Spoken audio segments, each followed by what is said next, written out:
Guys, আজকে হচ্ছে শিবরাত্রি, মানে মাথা খারাপ হয়ে গেছে। এটাই বলতে চাইছি যে আমি মালা গাচ্ছি।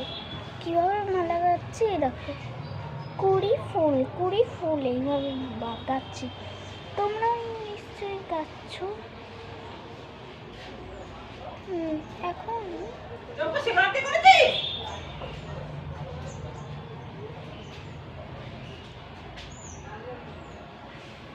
তাহলে তো চান করা হয়ে যেত এতক্ষণে।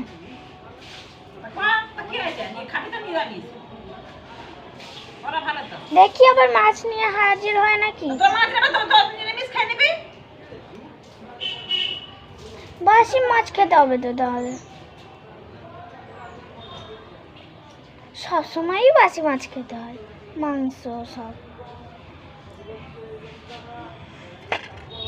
এটা আবার নতুন কি ব্যাপার?